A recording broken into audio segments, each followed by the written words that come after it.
I actually did forget two things. One of it is the cue card on your table. Can you make sure that you save all those photos?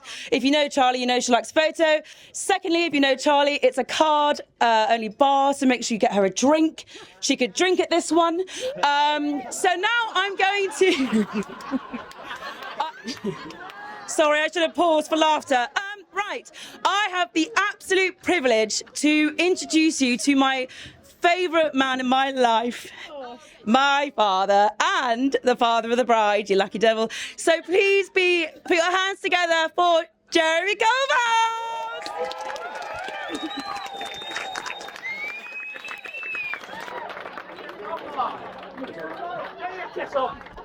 Do you know the amount of money I had to pay to say that, don't you? Thank you, Olivia. So, ladies and gentlemen, on behalf of Sarah and myself, I want to welcome you here to celebrate the marriage of my beautiful daughter, Charlie, and my new son-in-law, Petros. Secondly, I'd like to thank Carl and Anne for raising such a good, kind, wise, smart, and short son. And when I say smart, he, like myself, managed to find a wife shorter than him. I'd also like to thank those that have travelled from far-flung corners of the earth, notably Australia, the Cayman Islands. Let's hear it for North America, South Africa, and Surrey.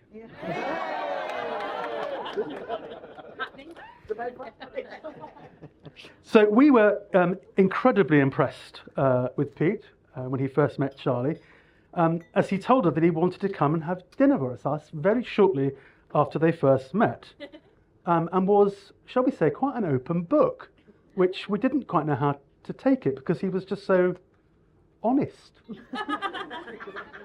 But then he progressed for meeting Chloe and Olivia, which was a tough exam to pass, but we believe that he's just about done that. He then progressed to meeting the really important people in Charlie's life, Jake and Nick, and the Aperol Huns.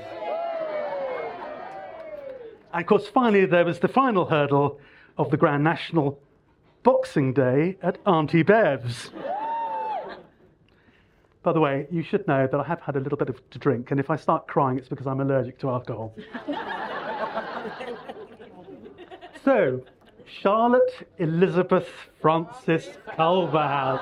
I mean, I was always going to get that in somewhere in the speech. I was so pleased when the vicar said that today. So, Charlie Pud was born on the 1st of June, 1989, at 5:58. At St Thomas's Hospital, London, weighing in at 7 pounds and 3 ounces. Go on, Sarah. Popped him out, love. As the little book that I read recently about the years 1 to 5, she had many nicknames: Charlie or Pickley Woo, Woobar, Charlie Farley or Farns Bucket. And now it's just Charlie Pud. She showed immense enthusiasm from a very young age for all things ballet, singing, acting, and then as she got a little bit older, drinking my wine, which I was not very unimpressed with. She mingled as a child with such celebrities as Daniel Day-Lewis and Liam Neeson, who asked on one particular sports day, "Who's that beautiful little blonde girl sitting over there?" As the family increased in size with the arrivals of Harry, Olivia, Chloe and Hugo, she quickly became the pack leader.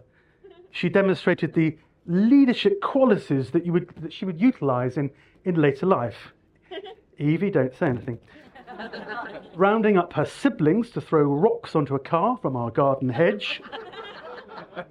Breaking into the next door neighbour's house, Clownstown on Sleepers Hill, whilst the family was still in the house. There were adventurous escapes from the kids' club at our Mauritian hotel, although Chloe has never quite forgiven Charlie for leaving her behind. She was on stage from an early age, attending Stagecoach most Saturdays with singing as her first love. This led to success at South Coast Idol and the Junior Eurovision Song Contest. She wrote lyrics and created melodies with the almost chart-topping single, which many of you may know, called Blind. But for those of you who don't, take it away, maestro.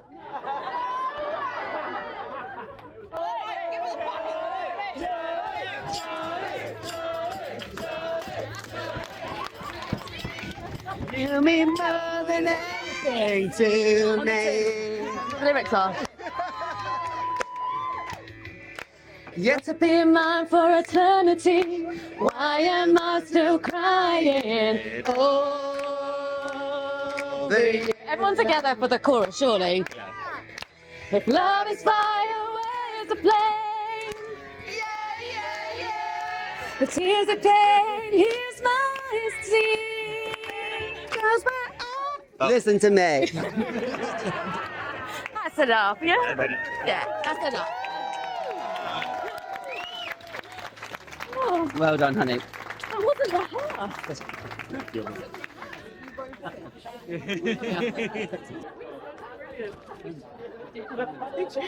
As you can see, my dear girl was quite confident from a very young age. This was particularly expressed on one business trip that I went on to New York, age 16, to which I readily agreed, thinking it would be just lovely to spend time with my eldest daughter. She hung out in our room whilst I went to my meetings, but asked, would it be okay if she ordered room service? Of course, darling, I said, absolutely, just crack on. You can imagine my surprise when I came back to find her wrapped only in a towel and receiving a full body massage from a male masseur. I thought she meant burgers and fries. I'm now going to throw this away for a second. So when Sarah and I, your mum and I, started to write this last night, I said, because she was actually meant to do this jointly, by the way. I thought just how incredibly proud your mum and I are of you. And then when I thought about it more this morning, I was thinking, actually, it's not just your mum and I who are so proud of you and all your achievements. It's the people you went to school with that are in this room today. It's the people that you work with. It's the Aperol Huns. It's your family. It's your family here who have watched you for many decades now make some really, really tough decisions in your life. And I remember one particular day when you were taking the kids up in their prams, carrying a whole load of shopping, and you turned to me and I said, darling, I'll help you up to the 5th floor of those dreadful Winnell flats. And you looked at me and said, no, Dad, I'm going to do it on my own. And I remember sitting in the car, absolutely weeping, thinking, how could my little girl be dealt such a hand? But I think for so many of us, that's the hallmark of who you are as a person. You know, when things look so desperate and distant, what did you do? Your mum and you went off to college together to get your A-levels. Not finished with that, you then went on to university to get a degree. And I saw a photograph recently of you in a lecture with Max and Molly, and I just thought, my goodness, you have gone so far and beyond what I think even you could have imagined. I remember when you got a job in London and you really didn't want to do it, but you ploughed on, you learnt financial services marketing, which to me is ridiculous anyway. But I remember the wonderful treat where you trudged back off the 6:37 in the evening to see Max and Molly running down the road and throw themselves into your arms. And it was the reward that you deserved and you continue to deserve, the love and affection of all us around here who stand on days of utter amazement. You know, you made a speech at a certain wedding a couple of years ago and you finished off by saying, you know, you have such an ability to be special to each and every person in the room. And when I heard that the other day, because I tend to listen to Jake and Nick's wedding about every month, in fact, I think I've taken it up to about 2 million views. But I thought to myself, do you know what? That is how all of us feel about you today. You make everyone feel so special. You walk into a room and you instantly light it up. You have a terrific personality. And on behalf of your mum and I, we are so incredibly proud of you and love you so much indeed. So would you be upstanding and raise your glass to Mr. and Mrs. Westerman? Pass it on to the groom now. Just say now I'm going to pass it on. We're now going to pass this on to the groom.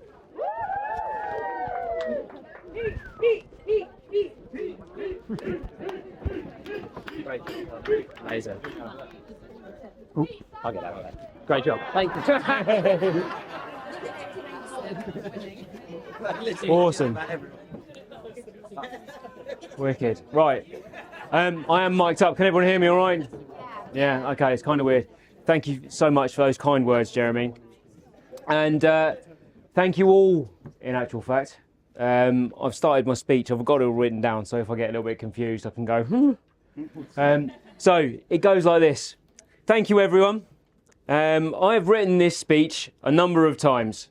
I spent hours redrafting, editing, and eventually I felt happy that I was able to create a really worthy groom speech. On par with some of the all-time great works of English literature, I was not only covering every single aspect of the expected groom speech, but the kind of speech that is rewatched by Jeremy on a slow news day, filling my entire family with swellings of pride and emotion. Unfortunately, I didn't print that one. So instead, all I have to offer you is my apologies well in advance of what follows. Genuinely, it's on my work laptop. So first things first, I want to momentarily draw the attention away from my extremely beautiful wife. Charlie, it's all right. It's just for a moment. Okay. All right. And I'd like to redirect it, if I may, towards the bridal party as a whole. And I'd like to say a really heartfelt thank you to every single one of you. Every single one of you. There is a lot of you. And that thanks is not just for making today such a pleasure and really a smooth ride, but it's also for the years that you have spent emotionally supporting, loving, and listening to, and mostly for providing wine for Charlie. There's a lot of wine. So today has been a lovely day, and so far a success. I mean, it's a wedding, and we are now freshly husband and wife. So, after years and years of sleepless nights, stressing over budgeting, Excel spreadsheets, planning, I'm glad to say that the tasks and the things that I was solely responsible for didn't go wrong. Sorry, that's a bit misleading. What I should say is, does everyone like my shoes?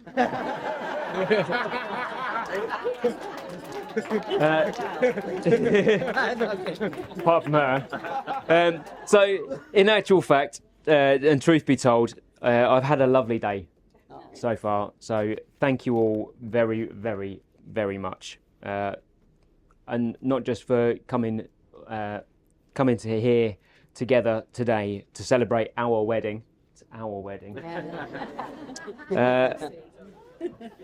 But with that in mind, some of our guests have crossed borders, continents and hemispheres, travelling for days to be here. And I'd like to let you know that we are truly grateful for the effort that you have made to join us today. So thank you very much.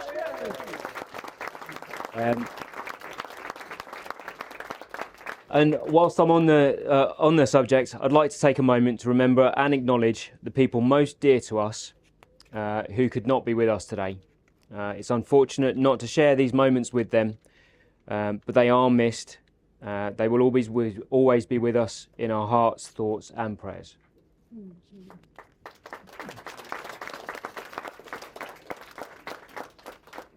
Sorry, I'm just going to move away a little bit. So when Charlie asked me if 10 brides was too many, I was actually relieved. Sorry, 10 bridesmaids.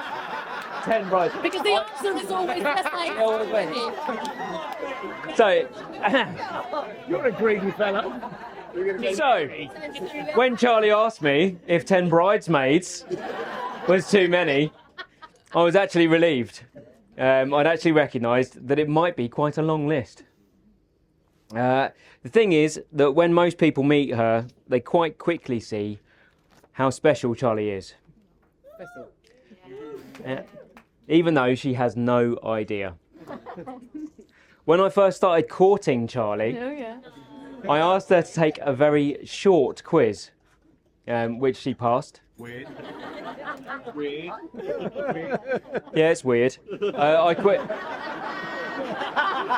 But the questions were things like, can you name all 7 dwarfs? Charlie. How do you put the duvet on the bed? Do you flick it, or do you struggle with? I was establishing whether or not I was too short for her. Is basically what I'm saying. Charlie passed, and I couldn't wait to meet her in person. I was new, you see, to the minefield that is dating via apps. However, our first face-to-face date, I was neither stood up, concerned for my personal safety, or well-being. And I soon found her to be an intelligent, engaging, intriguing, and actually quite funny woman. And for me, it felt like 2 people just catching up. And I've been trying to keep up ever since. So, Charlie and I, at this moment, have not argued. I mean, Just today. no, Today. yeah, we've come close a few times over the years, but this speech was written and finalised a few days ago. So who knows? Yeah, we still haven't, have we? No. It's coming. Married now. The ring on the finger. So the next line on this is, there is still time. Yeah. Because I, for one, want us to always work together, have each other's backs, communicate, trust, love, and feel loved. Just like every day of our relationship so far.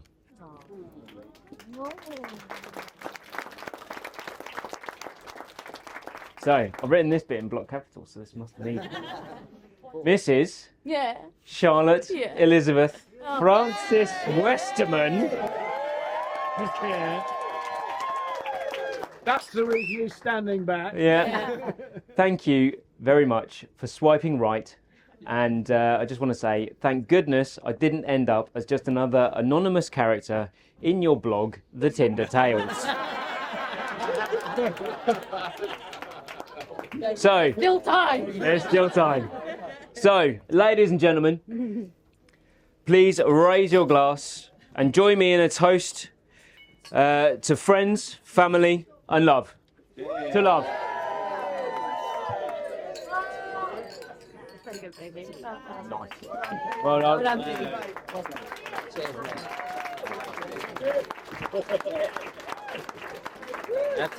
Nice. Done. Relax now. Yep. Thank you. Yes. See. Yeah. It's all right.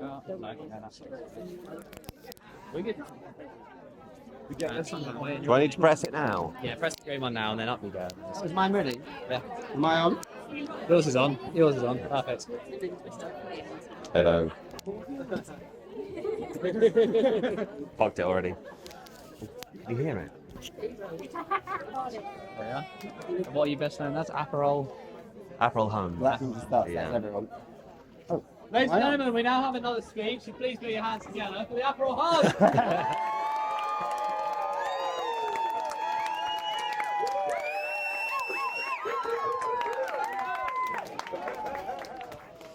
So, a bit nervous, but we'll get there. So for those of you who don't know us, my name's Jake and this is my husband Nick.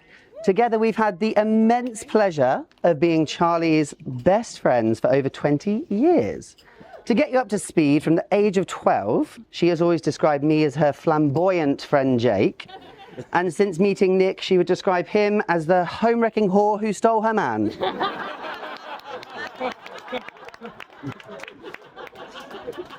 You could have been me.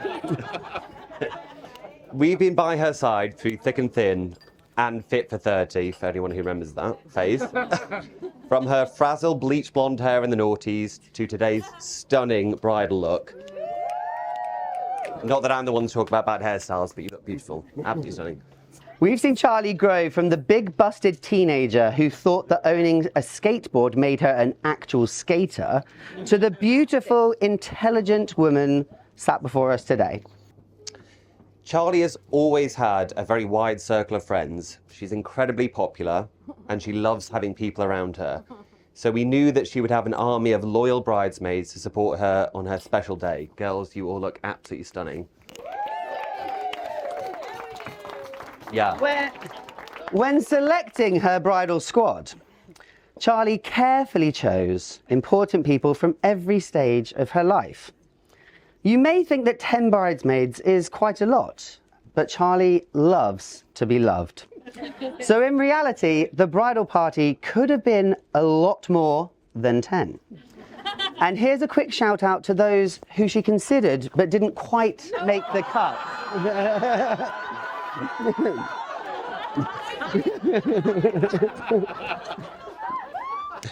Number 1, Tracy from Checkout 14 at Big Tesco. We love you. We love you, Trace. Honestly, we love you so much. Polly, who lent her a lighter once in Alfie's. And finally, Nigel, her faithful Deliveroo driver. Sorry you didn't make it, guys. Whilst Charlie was super excited to have us both speak today, we're fully aware that she was also a little bit nervous. Probably because the majority of our funny experiences together often include excessive alcohol, her breasts, and or bodily fluids. Charlie. Yeah.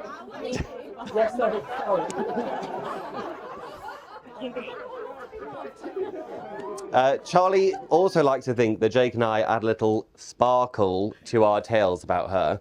She often says that we never let the truth get in the way of a good story. With this in mind, we thought we'd test her theory with a little help from you guys. So please open the envelope on your tables and pass around the paddles. Although it looks like you've already done that. Jumped ahead. Well done, Katie.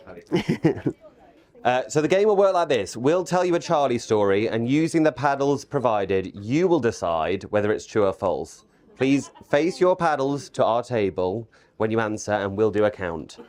Hopefully it's obvious, but green is true and red is false. Okay. So story number 1. On her first visit to our new flat in London, Charlie, who regularly reminded us that she was born and raised in London, agreed to meet us at our tube station. We arrived at the station to greet her, but she was nowhere to be seen. After a few confusing phone calls and wandering around the platform, she finally said that she was stood under the sign that says West Ham. The West Ham on the other side of the Jubilee line, 13 miles and 17 tube stops away from her actual destination, West Hampstead. True or false? Right. That story is true, but in her defence, it was the Towie era of abbreviating everything. Okay, story 2. On a trip to Soho Farmhouse, Charlie's stomach got the better of her, resulting in an emergency stop and an explosive number 2 at the side of the A34. So ashamed of herself, all she could do was scream, "Stop looking at me," as the midday traffic rushed by. True or false? Oh, a bit of a mix. Looks true. It may come as a surprise, but this story is not true. It did happen to another Culver house, but it wasn't.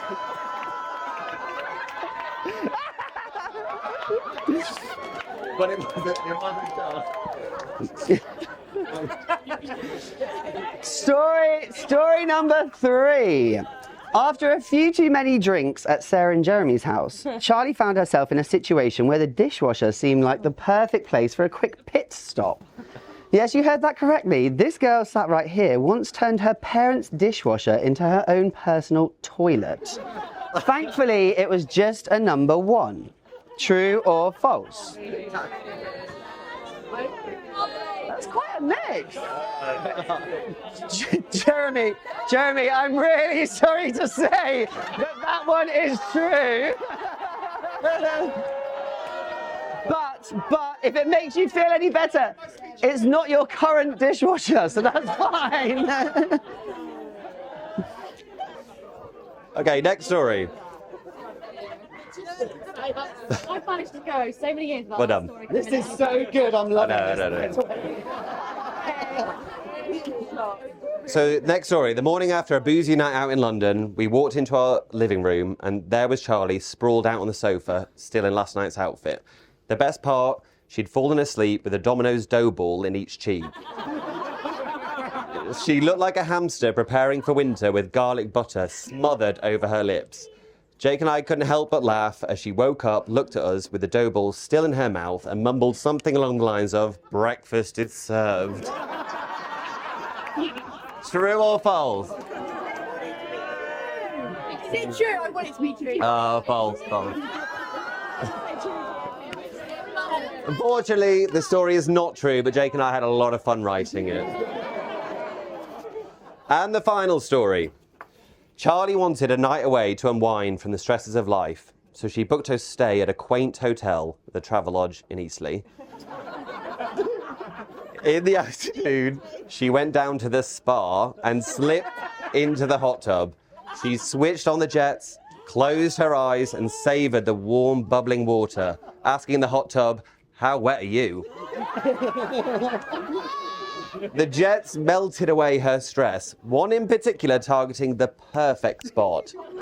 Bursting with joy, she felt an unexpected connection with the hot tub, as if the jets were dancing with her. The following day, as she drove out of the car park, Charlie smiled, knowing that she'd experienced something truly special. She promised herself she'd return for the magical jets that made her feel so alive. True or false? Jeremy said false to every story. Not my daughter. Sadly, this story is totally true.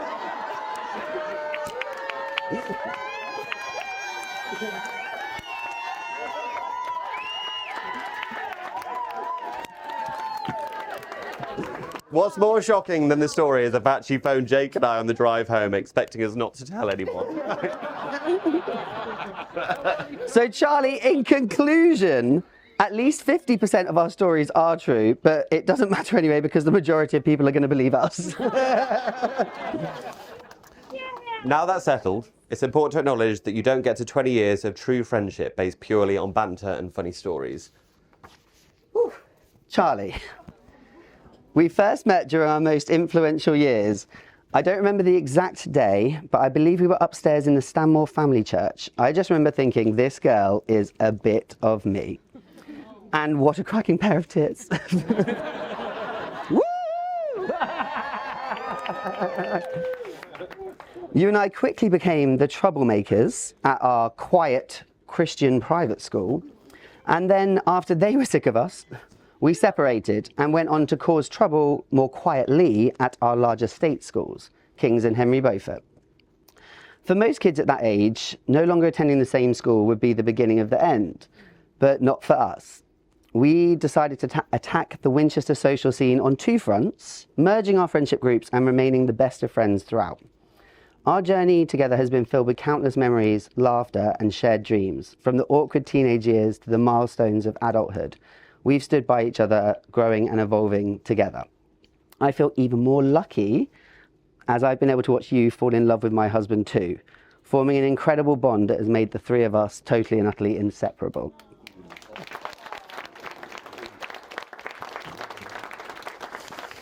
Oof. 18 years ago, our paths crossed when Jake introduced us in the Brooks with newborn Molly in her pram. Little did I know that this meeting would blossom into one of the most cherished friendships of my life.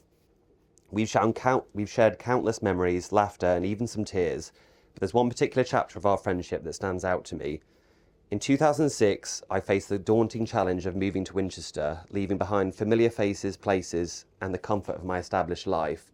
I was stepping into the unknown. It was a period filled with uncertainty and a little bit of loneliness, but you were there for me. From the very first day, you made it your mission to make sure I felt welcome and included. You were that one friend who always showed up with a warm smile and a bottle of wine, the one who introduced me to your circle of friends and mad family, as if I'd always been a part of it. Your kindness was not just in your words, but in your actions. You knew exactly how to make me feel at home, to make me feel like I belonged.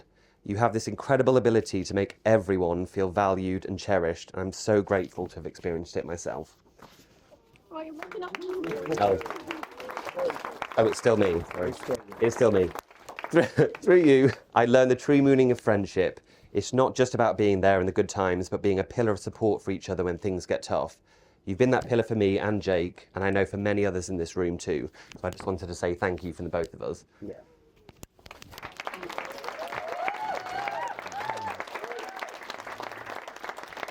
Your late teens and 20s were very different to everybody else that you knew.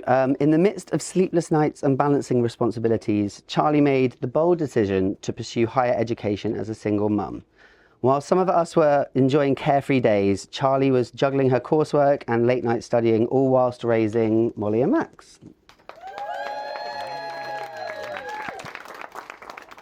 Charlie's commitment wasn't just to her education, but to creating a future for herself and her family. She sacrificed so much, from social outings to spontaneous holidays, focusing instead on the life that she knew she deserved and providing for her family.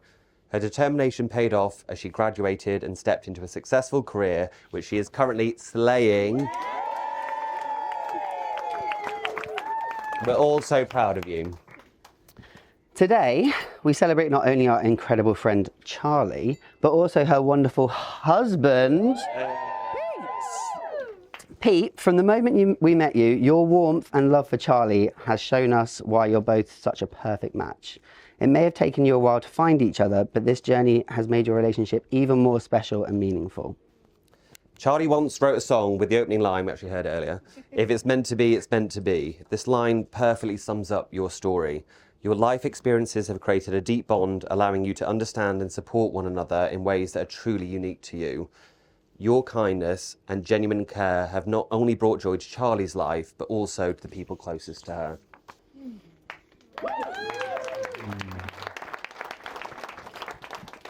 Lastly, we wanted to end this speech on Charlie's biggest achievement.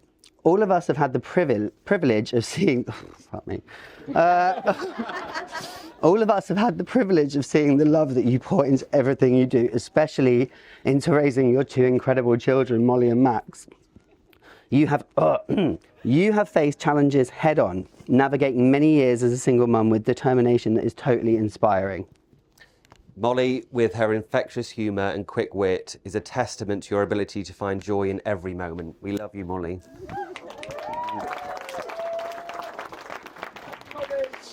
And Max's warmth and kindness reflects the unconditional love that you give to everybody around you. We love you, Max. Charlie, you should be so proud of the incredible people that Molly and Max are today.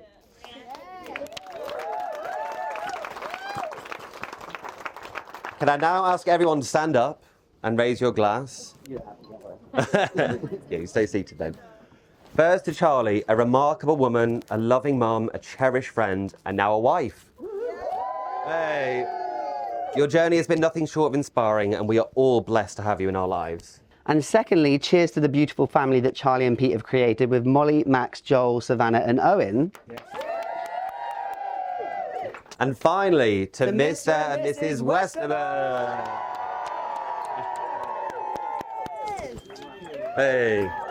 Well done, lads. That was really good. That was really good. I have way more stories later if you... We trimmed it down. Okay, so surprise, surprise, I've got a mic. I wanted to say a few words, and my main reason for wanting to do a speech is because, A, I'm not getting enough attention. and B, I just have a lot of people to thank for not only the part that they've played in today, but everything you see in front of you as well. This day couldn't have happened without all of you and all the love and support that you've shown me, and we've heard about already from the wonderful speeches. So it's a thank you speech, but it's kind of a bit about me again, so sorry. And we'll probably sound like a bit like an award ceremony thank you speech, but yeah, here we go. Don't cry. I'll try. So, 1st of June, 1989, where it all began, the day that I was born. I had a day. But my first thank you has to go to my loving, supporting, gregarious parents who are patient, Jeremy and Sarah. I know I've not been the easiest child to parent, dishwashers aside. Parenting a child who was also parenting children just must have been the wildest of rides.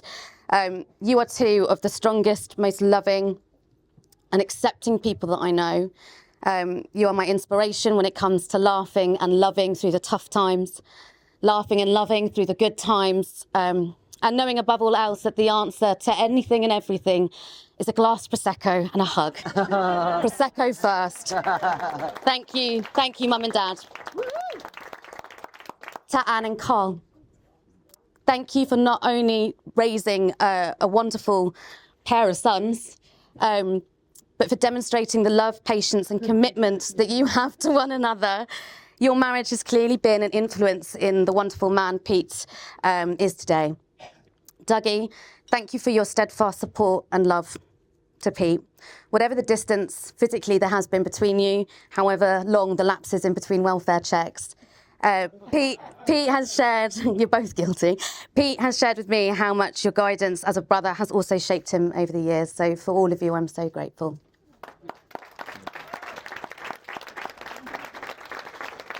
My brothers and my sisters. Thank you for loving and supporting a sister that demanded so much attention growing up, today being no exception. Chloe, the hen do was flawless, thanks to you and the hen do committee, of course.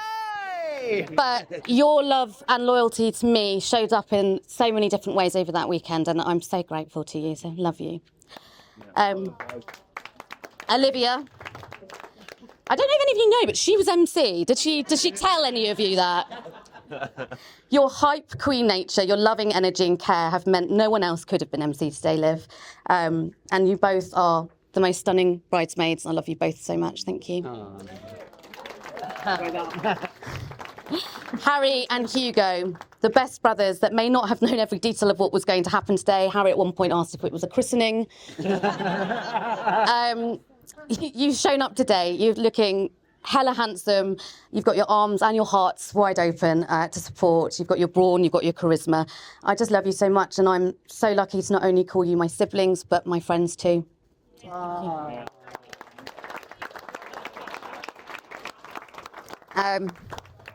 To my bridesmaids and my bridesmen. It was really hard picking such a small selection of friends to be by my side in the lead up on the day, but I settled on only 201 of you. Yeah, friend from Aldi couldn't make it, so 201. But seriously, each of you mean so much to me for so many reasons. We will literally be here all day if I tell you both all individually why you mean so much to me. I do have to give a special shout out though to the Hendy Committee, Chloe, Katie, Jake and Nick. Bitches and stitches, what can I say? That's incredible, thank you so much. I wrote this speech obviously before this day happened obviously. So I have got a message here to thank Jake and Nick for the speech. Oh. That's so much fun. It's not going to happen. Moving on. No, your family. And your speech was as expected. It was loving, it was from the heart, it was exposing. And yeah, just thank you. It's all lies, okay? Lovely memory. Watching you guys line up beside the church today, what a moment with your single white roses. Okay? If I may, I'd like to just raise a toast mid-speech to the beautiful bridesmaids. To us. And there isn't a punchline this time because I'm the bitch in white.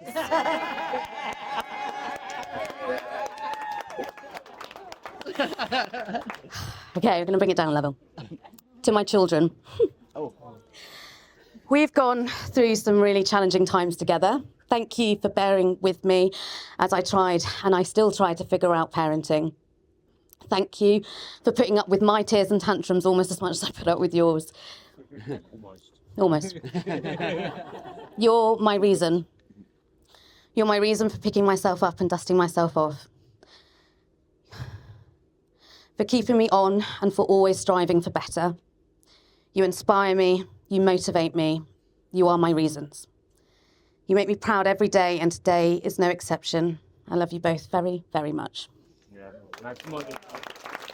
But if you don't behave when we're on honeymoon, I will be having words. House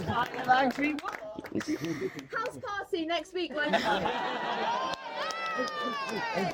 You're bringing the bird. Oh, Lord. To Pete's kids, Joel, Savannah, and Owen, thank you for letting me share your dad with you.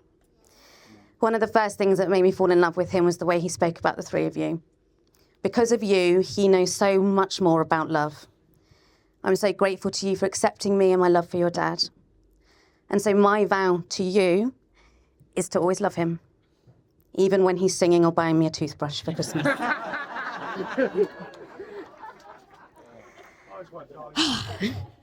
To the rest of yous, no less important, but again, we'd be here all day if I said what I wanted to say to you all personally. My husband mentioned Tinder Tales earlier. My husband, as if, like, what? But actually, that dating blog wasn't called Tinder Tales. It was my online diary, speak about all the red flags and awfulness that went on, but it was actually called Before I Found Love. Because even in my darkest moments, I knew deep down that writing about the tragic dates, it wouldn't be forever. One day, I would meet my king. Or I'd end up with a lot of cats, so we've got one cat. It's my cat. Yeah, I know. And during the times of writing those blogs and those experiences, my friends from the Aperol Huns and their husbands, my childhood...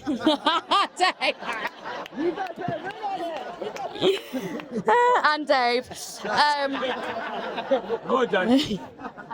My colleagues, my childhood friends, my teenagehood friends, my neighbours, my college friends, my friends' neighbours, my parents' neighbours, my family members. I am realising now I overshare to anyone that will listen, but you were all there for me. You literally were my shoulders to cry on. The ones that reminded me who I am and that I deserved no one less than someone perfect for me. To keep being open to love, but maybe not so quick to swipe right for everyone. Thank you to you all. When I was writing those times before I found love, I was already surrounded by it. I was living in it. You enveloped me in love and understanding. And for that, I will always, always, always be truly thankful to all of you. Thank you. There's one thing I did hate to hear during that time from you all. I can actually hear Leonie saying it. It was one of those cliches. It'll happen when you least expect it. And it pains me to say it, but you were right. I mean, I was on the app, so there was obviously part of me that was hoping for it. But my goodness, I was not expecting to meet King P. And that was his nickname on the blog, so you didn't quite escape it, honey, sorry. We hit it off pretty much straight away. Our first digital date was a 3-hour FaceTime, which for the most part was just Pete taking me through his CV from the age of 14. There's been many jobs. That was almost the 3 hours. Our first in-person date was a walk along the River Itchen that we did today, which is why that walk meant so much to us. And it finished in the Iceland car park. What? Yeah. Where we shared our first kiss. Was it COVID? We're keeping it classy. Keeping it classy. Post-COVID. Post-COVID.